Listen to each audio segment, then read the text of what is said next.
تو اللہ تعالیٰ نے، اللہ کے نبی نے جیسے روزے کو پیش کیا نا، یہ کسی عمل کو ایسے پیش نہیں کیا کہ آپ ممبر پہ کھڑے ہوئے اور فرمایا ماذا یستقبلکم وماذا تستقبلون، وہ کون آ رہا ہے، تم کس کے سامنے جا رہے ہو؟ تو سارے ایک دم گھبرا گئے، چونکہ آپ نے بڑے پرجوش انداز میں فرمایا۔ پھر فرمایا ماذا یستقبلکم وماذا تستقبلون، وہ کون آ رہا ہے، تم کس کے سامنے جا رہے ہو؟ پھر اور صحابہ پریشان ہو گئے۔ پھر آپ نے تیسری دفعہ فرمایا ماذا یستقبلکم وماذا تستقبلون، وہ کون آ رہا ہے، کس کے سامنے جا رہے ہو؟ تو عمر رضی اللہ تعالیٰ عنہ کھڑے ہو گئے، یا رسول اللہ اوحی نزل، کیا کوئی وحی آئی ہے؟ آپ نے فرمایا نہیں۔ تو پھر انہوں نے پوچھا اعدو حضر، کوئی دشمن آ رہا ہے جو آپ نے دیکھ لیا ہے؟ آپ تو اللہ کو، آپ کو غیب کے پردے ہٹا دیتا تھا اللہ آپ سے۔ اعدو حضر، کیا کوئی دشمن آ رہا ہے؟ آپ نے کہا نہیں۔ کہا تو پھر کیا ہے؟ آپ نے کہا رمضان آ رہا ہے۔ یہ تعبیر نہ نماز کے لیے ہے، نہ حج کے لیے ہے، نہ زکوٰۃ کے لیے ہے، اور نہ جہاد کے لیے ہے، نہ تہجد کے لیے ہے، نہ ذکر کے لیے ہے، نہ تلاوت کے لیے ہے۔ کسی عمل کی یہ تصویر کشی میرے نبی نے نہیں فرمائی جیسی کہ روزے کی فرمائی، رمضان آ رہا ہے۔ اور دوسری حدیث میں فرمایا اگر میری امت کو پتہ چل جائے لو یعلم امتی ما رمضان لتمنت ان تکون السنۃ کلھا رمضان، اگر میری امت کو پتہ چل جائے کہ رمضان کی کیا قیمت اور کیا فضیلت ہے تو سارے تمنا کریں کہ کاش سارا سال ہی روزے ہوتے، سارا سال ہی رمضان ہوتا۔ تو پھر اللہ تعالیٰ نے اس کی فرضیت کو یا ایھا الذین آمنوا بڑے اعزاز کے ساتھ، کسی امت کو اللہ نے یا ایھا الذین آمنوا نہیں فرمایا۔ اس سے پہلے جو مسلمان امتیں گزری ان کی کتابوں میں یا ایھا الذین آمنوا کا لفظ کوئی نہیں ہے۔ یہ پہلی امت ہے جن کو اللہ نے کہا یا ایھا الذین آمنوا۔ دیکھو اللہ ہمارے ایمان کی گواہی دے رہا ہے، سبحان اللہ۔ اب ہمارے ایمان تو ٹکے ٹکے کے ہیں، تو پہلے تھے بڑے ایمان والے۔ کسی نے حضرت عبداللہ بن عمر سے پوچھا اکان الصحابۃ یضحکون، کیا صحابہ ہنستے تھے؟ کیا کیوں نہیں ہنستے تھے، انسان تھے۔ ولکن الایمان فی قلوبہم اعظم من الجبال، ہنستے تھے لیکن ان کے دلوں میں ایمان پہاڑوں سے بھی زیادہ اونچا تھا۔ تو اللہ کے نبی نے روزے کو جس طرح بیان کیا ہے ایسے اور کسی چیز کو بیان نہیں کیا۔ تو آپ نے فرمایا میری امت کو پتہ چل جائے رمضان کیا ہے تو تمنا کریں کہ سارا سال رمضان ہو، سارا سال ہو۔ تو اللہ نے اس کو پیش کیا یا ایھا الذین آمنوا، اے ایمان والو۔ قرآن میں ایک کم 90 دفعہ آیا ہے یا ایھا الذین آمنوا، 99 دفعہ، 89 89 89 یا ایھا الذین آمنوا۔ یہ عزت صرف اس امت کو ملی ہے اور کسی امت کو یہ اعزاز نہیں ملا۔ کتب علیکم الصیام، تم پہ روزے ہم نے فرض کیے ہیں، کما کتب علی الذین من قبلکم، جیسے تم سے پہلے لوگوں پر ہم نے روزہ فرض کیا تھا تم پر بھی فرض کیا ہے۔ کیا ملے گا؟ لعلکم تتقون، تمہیں تقویٰ ملے گا۔ تقوی کی مثال کیا ہے؟ آپ کے پاس پیسے ہوں اللہ کے فضل سے تو آپ ہر چیز خرید سکتے ہیں، گھر خرید سکتے ہیں، گاڑی خرید سکتے ہیں، جائیداد بنا سکتے ہیں، سیر و تفریح کر سکتے ہیں۔ تو تقویٰ ایک ایسا سرمایہ ہے جس سے آپ دین کے ہر عمل پہ چل سکتے ہیں۔ تقویٰ ایک ایسا سرمایہ ہے جس پر آپ دین کے ہر عمل کو اپنا سکتے ہیں اور اس پہ چل سکتے ہیں۔ حضرت عمر نے کعب احبار سے پوچھا تقویٰ کیا ہے؟ چونکہ قرآن میں مختلف تعبیرات ہیں تقوی کی۔ تو حضرت عمر نے پوچھا، کعب احبار یہودی عالم تھے، ایمان لائے تھے، تابعی ہیں، مت تقویٰ؟ فرمانے لگے کبھی کانٹوں بھرے راستے پہ چلے ہو؟ سبحان اللہ۔ کہنے لگے ہاں، اور اب میں تو کانٹے ہی کانٹے تھے، کوئی سبزہ تو تھا ہی نہیں۔ تو کہنے لگے پھر کیا کرتے ہو؟ کہ میں اپنا کرتا سمیٹ لیتا ہوں، دامن سمیٹ لیتا ہوں اور کانٹوں سے بچ بچا کے میں آگے نکل جاتا ہوں۔ کہ بس یہ تقویٰ ہے کہ چاروں طرف گناہوں کے خاردار کانٹے ہیں، اس سے اپنے دامن کو بچا کر پار نکل جاؤ۔ اور دوسرا کہ لوگوں کے سخت رویے ہیں کانٹوں کی طرح چبھتے ہیں، ایک جملہ آدمی کو ساری رات نہیں سونے دیتا، یہ اتنا زخم ہوتا ہے۔ جب حارث بن ابی سفیان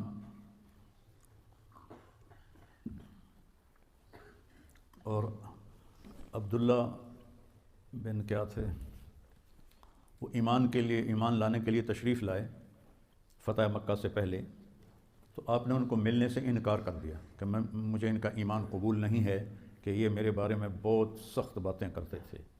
طائف والوں نے پتھر مارے، جب وہ آئے تو ان کا استقبال کیا، ان کے ساتھ بیٹھ کے رات کا کھانا کھاتے تھے۔ ایک رات نہیں کھایا تو آ کے معذرت کی کہ میری تلاوت رہ گئی تھی اس لیے میں نہیں آ سکا۔ اور یہ ایک پھوپھی کا بیٹا ہے اور ایک تایا کا بیٹا ہے، تو ابو سفیان بن حارث آپ کے سب سے بڑے تایا تھے، کہ مجھے ان کا ایمان قبول نہیں ہے، یہ میرے بارے میں بہت سخت باتیں کرتے تھے۔ پھر حضرت ام سلمہ نے سفارش کی تو پھر ان کو بلایا۔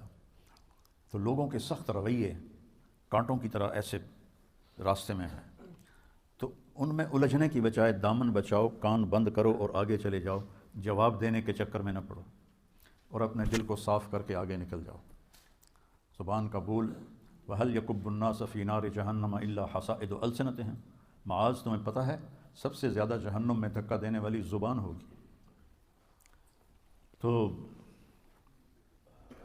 لوگوں کی کڑوی سن کر برداشت کرو، اور اپنی زبان میں شہد بھر لو، میٹھا بول بولو، غصے میں بھی خیال کرو ایسا بول نہ نکلے جو اگلے کو زخمی کر دے۔ تو روزے کے ساتھ کیا ہوتا ہے؟ تقویٰ مل جاتا ہے۔ جب تقویٰ ملتا ہے، مَن يَتَّقِ اللَّهَ يَجْعَل لَّهُ مَخْرَجًا وَيَرْزُقْهُ مِنْ حَيْثُ لَا يَحْتَسِبُ، جو تقویٰ اختیار کرتا ہے اللہ تعالیٰ اس کو وہاں سے رزق دیتا ہے، اس کو ہر تنگی سے راستہ دیتا ہے، اور وہاں سے رزق دیتا ہے جہاں سے اس کو وہم و گمان بھی نہیں ہوتا۔ حضرت مقداد رضی اللہ تعالیٰ عنہ پیشاب کرنے گئے، تو سامنے ایک سوراخ تھا، جہاں وہ بیٹھے پیشاب کر رہے تھے سوراخ تھا، تو ایک چوہا اندر سے نکلا اور ایک دینار آپ کے سامنے پھینک کے اندر چلا گیا۔ پھر گیا، پھر ایک دوسرا دینار لے کے آیا، پھر 3، پھر 4، پھر 5، پھر 6، پھر 7، پھر 8، 19 دینار اس نے اپنے سوراخ سے نکال کے حضرت مقداد کے سامنے پھینک کے اندر چلا گیا۔ اوپر بھی حیران پریشان، انہوں نے وہ اٹھائے، فارغ ہو کر آخر اللہ کے نبی کو پیش کیے کہ یا رسول اللہ میرے ساتھ تو یہ قصہ ہوا ہے، آج چوہے نے مجھے مالدار بنا دیا۔ تو آپ نے فرمایا یہ رزق ہے جو اللہ نے تجھے عطا کیا ہے۔ پھر یہ آیت پڑھی، مَن يَتَّقِ اللَّهَ يَجْعَل لَّهُ مَخْرَجًا وَيَرْزُقْهُ مِنْ حَيْثُ لَا يَحْتَسِبُ۔ اب یہ راستہ صرف مسلمان کے پاس ہے کہ اگر وہ تقوی اختیار کرتا ہے تو اسے اللہ وہاں سے دے گا جس کا اس کو وہم و گمان بھی نہیں ہوگا۔ مَن يَتَّقِ اللَّهَ يَجْعَل لَّهُ مِنْ أَمْرِهِ يُسْرًا، جو تقوی اختیار کرے گا اللہ اس کے لیے آسانیاں پیدا کر دے گا۔ مَن يَتَّقِ اللَّهَ يُكَفِّرْ عَنْهُ سَيِّئَاتِهِ وَيُعْظِمْ لَهُ أَجْرًا، جو تقوی اختیار کرے گا اللہ اس کے گناہوں کو معاف کر دے گا، صاف کر دے گا۔ یکفر کا مطلب ہوتا ہے نشانی مٹا دینا، عفا کا مطلب ہوتا ہے چھپا دینا، اور تکفیر کا مطلب ہوتا ہے نشان مٹا دینا۔ اللہ ان کے گناہوں کے نشان مٹا دے گا اور ان کا اجر بہت زیادہ کر دے گا۔ ان تصبروا وتتقوا لا يضركم كيدهم شيئا ان اللہ بما يعملون محیط، تم صبر اور تقوی اختیار کرو تو دشمن کی کوئی چال تمہارے اوپر کارگر نہیں ہوگی، اللہ ان کا گھیرا ڈالے ہوئے ہے، ان کے گرد گھیرا ڈالے ہوئے ہے۔ تو روزے کا صلہ بتایا گیا ہے تقوی، کہ اس سے انسان کو تقوی حاصل ہوتا ہے، اللہ کی خشیت، اللہ سے حیا کو تقوی کہتے ہیں۔ ایک گناہ نہ کرنا کہ دوزخ میں جاؤں گا، یہ بھی ایمان کا حصہ ہے۔ ایک گناہ نہ کرنا کہ مجھے اللہ سے شرم آتی ہے، مجھے اللہ سے حیا آتی ہے، یہ حیا کا جو درجہ ہے یہ خوف کے درجے سے بڑا ہے، خوف کے درجے سے حیا کا درجہ بڑا ہے۔ تو روزہ واحد عمل ہے جس کے پیچھے اللہ تعالیٰ نے فرمایا کہ تمہیں تقوی نصیب ہوگا، اور اللہ کے نبی کا فرمان ہے من صام یوما تطوعا ثم اعطی ملء الارض ذهبا لم یستوف ثوابه دون یوم الحساب، کہ جو اس نے نفلی روزہ رکھا، نفل جو آپ کی نفل زائد کو کہتے ہیں، جس نے نفلی روزہ رکھا اور پھر اس کے بدلے میں پوری دنیا سونے سے بھر کے اس کو پیش کی گئی، 7 بر اعظم سونے سے بھر کے اس کو پیش کیے گئے کہ یہ آپ کے روزے کا بدلہ ہے، تو میرے نبی نے فرمایا کہ یہ سونے سے بھرا ہوا جہان اس نفل روزے کا بدلہ نہیں بن سکتا، صرف قیامت کے دن اللہ ہی اس کا بدلہ عطا فرمائے گا۔ تو فرض روزے کو حضرت علی نے فرمایا جو ایک روزہ چھوڑ دے فرض اور پھر قیامت تک روزے رکھتا رہے، زندگی بھر نہیں، قیامت تک زندہ رہے اور روزے رکھتا رہے، تو اس ایک فرض روزے کے اجر کو حاصل نہیں کر سکتا۔ پہلی امتوں پہ روزہ 24 گھنٹے کا تھا، اس امت پر اللہ نے سحری اور افطاری کر دی، سہولت کر دی، آسانی کر دی کہ سحری بھی کھاؤ اور سحری کو اجر قرار دے۔ ان اللہ و ملائکتہ لیصلون علی المتصحرین، اللہ سحری کھانے والوں پر اپنی رحمت اتارتا ہے، وہ فرشتے ان کے لیے دعا کرتے ہیں۔ ایک دفعہ آپ سحری کا کھانا کھا رہے تھے تو بکرے کی سری پکی ہوئی تھی، حضرت علی رضی اللہ تعالیٰ عنہ اور ارباز بن ساریہ اور حضرت مقداد، یہ تین آپ کے ساتھ بیٹھ کے سحری فرما رہے تھے۔ حضرت بلال آئے، یا رسول اللہ صبح ہو گئی ہے تو آپ اب کھانا چھوڑ دیں، میں اذان دینے جا رہا ہوں، یہ کہہ کر چلے گئے۔ جب وہ ایک انصاری عورت کا گھر تھا، اس کی چھت پہ چڑھ کے اذان دیا کرتے تھے، تو جب چڑھنے لگے نا تو پھر خیال ہے میں جا کے دیکھوں کہ اللہ کے نبی نے کھانا بند کیا کہ نہیں کیا، تو واپس آئے تو آپ کھا رہے تھے، تو کہنے لگے یا رسول اللہ واللہ لقد اصبحت، اللہ کی قسم صبح ہو گئی ہے۔ تو آپ نے ہاتھ کھینچ لیا، کہا رہے بلال ابھی صبح نہیں ہوئی تھی، تیری قسم کو جھوٹا نہ ہونے سے بچانے کے لیے اللہ نے صبح کو پہلے نکال دیا۔ یہ بلال کی شان ہے، تیری قسم جھوٹی نہ پڑ جائے، اللہ نے صبح کو پہلے نکال دیا۔ اور حضرت علی نے فرمایا اگر بلال قسم نہ اٹھاتا تو جب تک اللہ کے نبی کھاتے رہتے صبح نہیں ہونی تھی۔ آپ نے 9 رمضان گزارے، 9، آپ نے اپنی زندگی میں 9 رمضان دیکھے، تقریباً سردیوں کے رمضان تھے جو آپ نے، چونکہ آپ ستمبر میں تشریف لے گئے مدینہ منورہ ہجرت کے لیے، تو اس کے بعد اگلے سال روزے فرض ہوئے، تو سردیوں میں ہی آپ کے سارے روزے آئے۔ اور جب آپ سفر میں ہوتے تھے اور روزہ رکھا ہوتا تھا، یا مدینے میں ہوتے تھے اور روزہ رکھا ہوتا تھا، تو ایک آدمی کو اونچی جگہ پہ کھڑا کر دیتے تھے۔ سفر میں ہوتے اور نفلی روزہ ہوتا تو پہاڑی پہ چڑھا دیتے تھے۔ جو ہی سورج کا کنارہ ڈوبتا تھا، اس زمانے میں یہ دھند اور غبار اور یہ پولوشن تو تھی نہیں، صاف آسمان ہوتا تھا، جو ہی سورج کا کنارہ ڈوبتا تھا تو کہتا یا رسول اللہ غربت، اور فوراً کھجور منہ میں رکھتے تھے، کھجور سے روزہ افطار کرتے تھے، یا پانی سے افطار کرتے تھے، یا دودھ کی لسی سے آپ روزہ افطار فرمایا کرتے تھے۔ اور سحری میں بھی کبھی کھجور کھا کے آپ روزہ رکھ لیا کرتے تھے، اور کبھی جب میں نے ابھی آپ کو بتایا بکرے کی سری کھا رہے تھے۔ تو میرے نبی نے 9 رمضان گزارے، اور سب سے بڑی تاریخی جنگ جو ہوئی، جنگ بدر، رمضان میں ہوئی، 17 رمضان المبارک جمعہ کے دن، اور فتح مکہ بھی رمضان المبارک میں ہوا۔ جتنا آسمانی علم ہے سارا رمضان میں اترا۔ ابراہیم علیہ السلام پہ چھوٹی کتابیں آئیں رمضان میں، موسیٰ علیہ السلام پہ تورات اتری رمضان میں، داؤد علیہ السلام پہ زبور اتری رمضان میں، عیسیٰ علیہ السلام پہ انجیل اتری رمضان میں، ہمارے نبی پر قرآن اترا 21 رمضان، شب قدر رمضان میں، غار حرا میں۔ تو روزے کو اور آسمان علم کو آپس میں کوئی جوڑ ہے ان کا آپس میں، کہ اس سے روزے کی حالت میں اللہ تعالیٰ استعداد بڑھا دیتا ہے۔ تو ہم نے رمضان میں نے شروع کیا یہ رمضان، میں نے جب شروع میں حسنین شروع کیا تو میں مفتی رفیع صاحب رحمۃ اللہ علیہ اور مفتی تقی صاحب مدظ ذلہ، میں ان کے پاس گیا کہ میں چاہتا ہوں کہ میں چھٹیاں کروں گرمیوں میں اور رمضان میں پڑھائی رکھوں۔ تو کہنے لگے بہت اچھی بات، بہت اچھی بات، ضرور کریں۔ پہلے ہمارے اکابر نے رمضان میں چھٹیاں رکھی تھیں کہ طلبہ عبادت کریں، اب عبادت تو ہے نہیں، اب تو انٹرنیٹ ہے، تو لہٰذا بڑی، یہ تو میں اپنی طرف سے کہہ رہا ہوں، ابھی اس وقت انٹرنیٹ اتنا نہیں ہوا تھا، 2000 کی بات ہے، تو اب تو انٹرنیٹ ہے، رات کو رضائی کے اندر سر چھپا کے اور موبائل دیکھ رہے ہوتے ہیں۔ تو ہمارے زمانے میں تو ایسی کوئی سہولت تھی نہیں، میں تو جب تک مجھے نیند نہیں آتی تھی میں اپنا سبق دہراتا رہتا تھا۔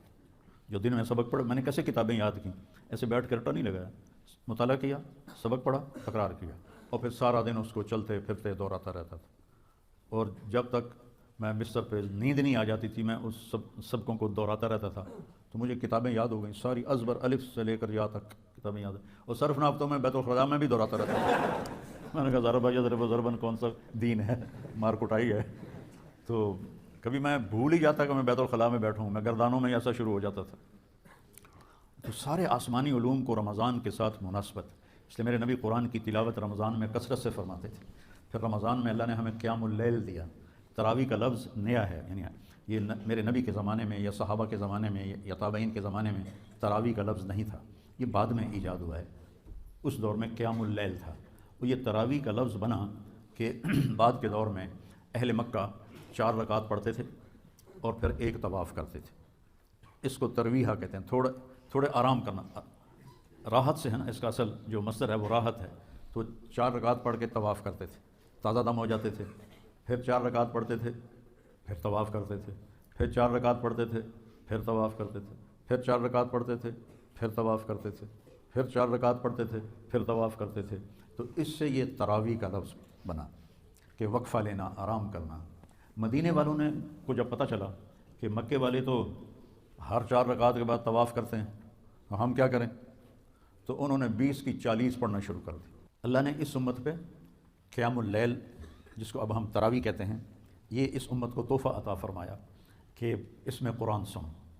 اور پہلی کتابیں امت کو یاد نہیں ہوتی تھی، صرف نبی کو یاد ہوتی تھی، باقی کوئی کتاب کو یاد نہیں کر سکتا تھا، لہذا ان کی نماز تسبیح ہوتی تھی، تسبیح، تحلیل، تکبیر۔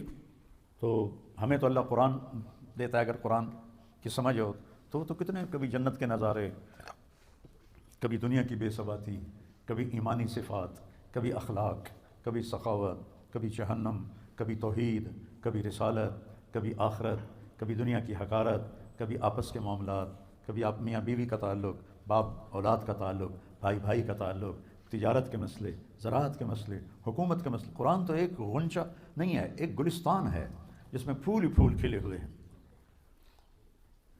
ابو ریحانہ رضی اللہ تعالیٰ عنہ جہاد کے سفر میں تھے، واپس آئے تو بیوی سے کہنے لگے 2 نفل پڑھ لوں؟ آخر ان کو بھی تو شوق ہے کہ میں بیوی سے خلوت میں ہوں، 2 نفل پڑھ لوں؟ کہنے کہ ہاں پڑھ لو۔ انہوں نے کہا انا اطعنا پڑے گا۔ انہوں نے جو اللہ اکبر کیا اور نماز پڑھتے پڑھتے پڑھتے فجر کی اذان ہو گئی 2 نفلوں میں۔ جب اذان سن کے سلام پھیرا تو ان کی بیگم نے کہا ابا ریحانہ تعبت و اتعبتنی، خود بھی تھکے اور مجھے بھی تھکایا ہے، میں تمہیں یاد نہیں تھی؟ کہنے لگے واللہ نسیت، اللہ کی قسم میں تمہیں بھول گیا تھا۔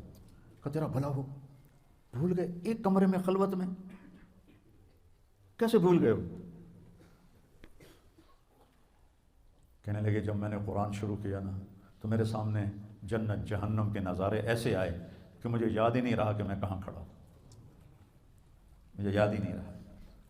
تو قرآن اللہ نے ہمیں یاد کروا دیا، اس کو سینوں میں محفوظ فرما دیا، اور رمضان میں کہا سارے مل کے قرآن سنو۔ اور قیام اللیل کے ہر سجدے پر 1500 نیکی لکھی جاتی ہے، ہر سجدے پر 1500 نیکی لکھی جاتی ہے۔ تو اگر 20 تراویح پڑھی تو 40 سجدے ہوئے، اور 15 چوکی 60,000 نیکیاں، اور اس کو 70 سے ضرب دو، 70 گنا ہو جاتا ہے نا، تو 60,000 کو 70,000 سے ضرب دو تو یہ کروڑوں میں چلا جائے گا۔ ایک رات میں آپ اتنی نیکیاں جمع کر لیتے ہیں۔ 8 تراویح پڑھنے والوں کو برا نہ کہو، 20 تراویح پڑھنے والوں پہ اعتراض نہ کرو، یہ کمائی ہے، کر لو تو تمہارے مزے ہیں، چھوڑ دو تو تمہارا گھاٹا تو ہے ہی، گناہ کوئی نہیں لیکن گھاٹا تو ہے، نیکیاں کٹ گئی ہیں۔ تو اللہ نے ہمیں قیام اللیل عطا فرمایا۔ اور اللہ کے نبی کے دور میں اجتماعی نماز نہیں ہوتی تھی، فرادہ، جیسے ابھی آپ کو جوڑیاں مقرر کی ہیں نا کہ ماشاءاللہ، یہ کتنی بڑی نعمت ہے کہ پورے مدرسے میں قرآن گونج رہا ہو، ہر کمرے میں قرآن کی آواز ہو، چاروں طرف نور ہی نور پھیل رہا ہے آپ کی برکت سے، علاقے میں پوری چاروں طرف اللہ کی رحمت برسے گی جب آپ بچے اپنا اپنا قرآن سنائیں گے، کوئی چھت پہ ہے، کوئی کمرے میں ہے، کوئی برآمدے میں ہے، کوئی باہر ہے۔ تو کیسی بہار ہوتی ہے کہ دیکھ کے ہی، سوچ کے ہی میرا تو ایمان تازہ ہو رہا ہے۔ آپ خوش قسمت بچے ہیں جو حافظ قرآن ہیں۔ جب تھی ہمت، حضرت شیخ رحمۃ اللہ علیہ تشریف لائے، مولانا زکریا صاحب 1980 میں، انہوں نے جو مفتی زین العابدین رحمۃ اللہ علیہ کا دارالعلوم تھا، اس میں انہوں نے پورا مہینہ اعتکاف کیا، تو میں نے بھی پورا مہینہ وہیں گزارا۔ تو ہم خدمت میں ہوتے تھے، سحری بھی کروانی، افطاری بھی کروانی، پھر حضرت شیخ کے خلفاء آئے ہوئے تھے، ان کو تیل لگانا، مٹھی بھرنا۔ تو آخری عشرے میں پھر رائیونڈ کے کئی طلبہ آ گئے، تو میں سحری افطاری کروا کے تراویح پڑھ کے پھر بعد میں کتاب ہوتی تھی وہ سن کے جب لوگ سونے لگتے تو میں طاہر شاہ رحمۃ اللہ علیہ ساتھی تھا فوت ہو گیا اس کو میں اوپر چھت پہ لے جاتا اور 3 سپارے میں اس سے سنتا تھا. تو میں نے 2 قرآن ختم کیے ایک تراویح میں اور ایک 10 دن میں جو آخری عشرہ ہے روزانہ 3 پارے اور تہجد کی 8 رکعات میں 3 پارے میں اس سے سنتا تھا. تو اللہ نے قرآن کو تازہ رکھنے کے لیے ہمیں یہ دو آپ خوش قسمت ہو کہ آپ دیکھیے آپ کا ہر عمل ہر سبق کا ہر لفظ کا اجر 70 گنا ہو رہا ہے 70 گنا ہو رہا ہے. اور آپ کے جو نوافل ہیں وہ فرض کا درجہ پا رہے ہیں اور آپ کے جو فرائض ہیں وہ 70 گنا جا رہے ہیں. آپ جتنی کمائی کوئی نہیں کر سکتا ہے. پھر اللہ تبارک و تعالیٰ نے روزہ صرف منہ بند کرنے کا نہیں ہے آنکھیں بھی روزہ رکھیں. تقویٰ کب ملے گا جب آنکھ بھی روزہ رکھے بے حیا نہ ہو زبان روزہ رکھے بد زبانی نہ ہو کان روزہ رکھیں کسی کی غیبت نہ ہو دل روزہ رکھے کسی سے نفرت نہ ہو ہاتھ روزہ رکھیں کسی پہ زیادتی نہ ہو پاؤں روزہ رکھیں کسی غلط محفل میں چل کے نہ جائے. اپنے دل رمضان شروع ہو رہا ہے اپنے دلوں کو سب سے صاف کرو. جو ہی رمضان کی پہلی رات ہوتی ہے جہنم کے دروازے بند ہو جاتے ہیں اور جنت کے دروازے کھل جاتے ہیں اور شیطان قید ہو جاتے ہیں. اس لیے تو دیکھتے ہو نمازی بڑھ جاتے ہیں اور جو ہی وہ شیطان کھلتا ہے وہ پھر اپنے گاہ کو واپس لے جاتا ہے. پھر وہی 1.5 صف ہوتی ہے نمازیوں کی جو پکے ہوتے ہیں باقی بیچارے پھر واپس چلے جاتے ہیں. تو چیونٹیاں تک ان کے لیے دعا کرتی ہیں. ان کو کیسے پتہ چلتا ہے چیونٹیاں اپنے سوراخوں میں دعا کر رہی ہیں کہ ایسی رحمت برستی ہے جو چیونٹیوں تک اور سمندر کی مچھلیوں تک وہ رحمت جاتی ہے اور پھر وہ دعا کرتے ہیں ان کے لیے. اور اللہ کے نبی نے فرمایا عمل لا یعلم ثوابہ الا اللہ. آپ نے کہا عملان موجبان عملان بامثالہما عمل بعشرۃ امثالہا عمل ب700 ضعف وعمل لا یعلم ثواب عاملہ الا اللہ. من مات لا یشرک باللہ دخل الجنہ من مات یشرک باللہ دخل النار. عملان موجبان شرک کرتا ہوا مر گیا جہنم توحید پہ موت آئی تو جنت. عملان بامثالہما نیکی کا ارادہ کرے گا تو ایک نیکی لکھی جائے گی گناہ کرے گا تو ایک گناہ لکھا جائے گا. ایک نیکی کرے گا وہ تو ارادے پر ہے نا اب ایک کر لی تو 10 گنا ملے گا اور اللہ کے نام پہ خرچ کیا تو 700 گنا ملے گا. اور آپ نے فرمایا ایک عمل ایسا ہے جس کی جزا اللہ کے سوا کوئی نہیں جانتا وہ روزہ ہے وہ روزہ ہے. آپ نے فرمایا میں نے جب معراج پہ گیا تو میں نے دیکھا کچھ لوگ الٹے لٹکے ہوئے تھے اور ان کو نیچے سے آگ جلا رہی تھی. تو آپ نے جبریل سے پوچھا یہ کون لوگ ہیں؟ کہ یہ وہ لوگ ہیں جو فرض روزہ چھوڑ دیتے تھے جان بوجھ کے. اللہ نے گنجائش دی ہے بیمار ہو نہ رکھو مسافر ہو بعد میں رکھ لو ابھی چھوڑ دو بعد میں رکھ لو. آپ نے جب فتح مکہ پہ پہنچے کے لیے تو عثفان کے مقام پر رمضان کا مہینہ تھا آپ نے ایسے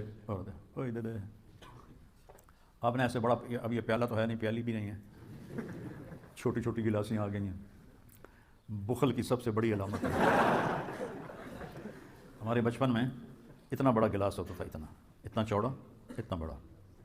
اور ہماری ثقافت تھی رات کو کوئی بھی مہمان ڈیرے پہ ہوتا مسافر ہوتے یا جاننے والے ان کو رات کو دودھ پیش کیا جاتا تھا کیونکہ جانور بہت زیادہ ہوتے تھے اس زمانے میں تو دودھ وافر ہوتا تھا تو مہمانوں کو دودھ پلاتے تھے.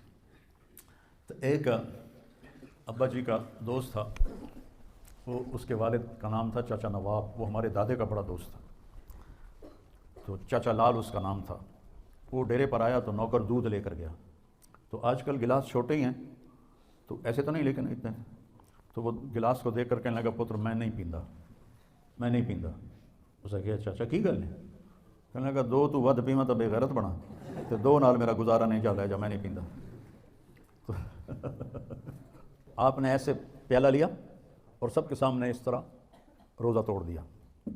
سفر میں تھے نا اور آ گیا مکہ قریب تھا تو آپ نے روزہ توڑ دیا. آپ کے ساتھ باقی نے بھی توڑ دیا. کچھ لوگوں نے کہا نہیں ہم پورا کریں گے. تو اتنی گرمی اور سفر جب وہ پڑاؤ کیا تو وہ سارے ایسے پڑے ہوئے ہمت ہی نہیں. جنہوں نے روزہ توڑ دیا تھا انہوں نے خیمے لگائے چارہ اکٹھا کیا اونٹوں کے لیے گھوڑوں کے لیے. تو آپ نے فرمایا آج روزہ توڑنے والے روزہ رکھنے والوں سے آگے نکل گئے. ذہب المفترون بأجورہم